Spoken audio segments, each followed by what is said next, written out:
আসসালামু আলাইকুম রহমতুল্লাহ। সম্মানিত ভিউয়ার্স, আমার পাঠক পাঠিকাবৃন্দ, যারা কন্টিনিউ আমার লেখাগুলো পড়ে থাকেন, আপনাদের সবাইকে ধন্যবাদ জানাই। জাযাকাল্লাহ খাইর। আল্লাহ আপনাদের বারাকা দান করুক, জাযা দান করুক, উত্তম প্রতিদান দিক।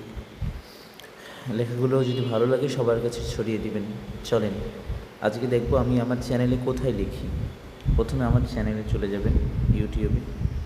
আমার ইউটিউবের চ্যানেলে যাওয়ার পর আপনারা দেখেন এই পাশে home, videos, shorts, live, playlist, post option যেটা আছে এখানে ট্যাপ করবেন। এখানে ট্যাপ করার পর আমার চ্যানেলে আপনারা কিন্তু আমার চ্যানেলে এখানে আমার লেখাগুলো দেখতে পারবেন। যেমন প্রিয় কাবা, তারপরে আমি এইতে লিখেছি বর্তমানে অবস্থা নিয়ে, তারপরে এইটা পাবেন, এইটা লিখেছি আমি বোনদেরকে নিয়ে। এই লেখাগুলোর পাশাপাশি আমি আরেকটা কমিউনিটি সাইটে আমি লিখি। তার আগে চলুন সেটা দেখে আসি। এখানে চলে যাবেন, দেখেন আমার চ্যানেলে আমি কোথায় লিখি। শায়েখ আহমদুল্লাহ কমিউনিটিতে মোটামুটি লেখালেখি করি। প্রথমে চলে আসেন, এই পোস্টটা আমি 3 ঘন্টা আগে লিখেছি, কিন্তু এটা এখনও আমি পাইনি, রেসপন্স পাইনি। তারপর এটা দেখেন, সৃষ্টিকর্তার অমোঘ নিয়মে এই পৃথিবী যা কিছু সুন্দর এবং পবিত্র বিশাল, এটা নিয়ে লিখেছি। তারপরে দেখেন এটা নিয়ে লিখেছি, আজকেই লিখেছি, এটা নিয়ে লিখেছি, তারপর এটা নিয়ে লিখেছি। চলেন নীল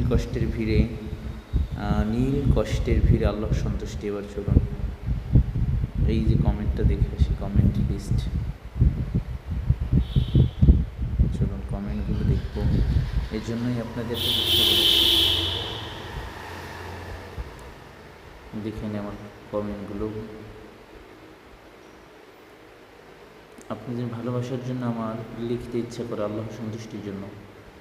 এরপর চলেন আমরা আরও দেখি। এখানে আরও একটা কমেন্ট আছে, আজকের দিনের আমল সম্পর্কে। এটা দেখবো না, এটা কমেন্ট আছে। চনাইরে দেখি, এটাও কমেন্ট দেখি। কমেন্টগুলো শুধু আপনারা দেখেন,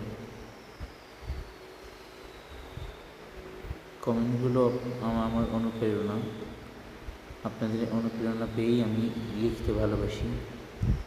কমেন্টগুলো দেখেন, আপনাদের ভালোবাসা এবং আপনারা আমাকে উৎসাহ প্রদান করেন লেখার জন্য, এই কারণে আমি লিখতে ভালোবাসি। এরপর চলেন এই কমেন্টে দেখব, আমরা ভাবি সুখ মানে অনেক কিছু পাওয়া। এটা দেখি কমেন্টগুলো একটু দেখেন। কমেন্টগুলো পড়ে আমি অনেক শান্তি পাই যে না, আমার লেখা পড়ে হয়তো কেউ কান্না করেছে, চোখের পানি পড়েছে, কেউ দিনের পথে এসেছে।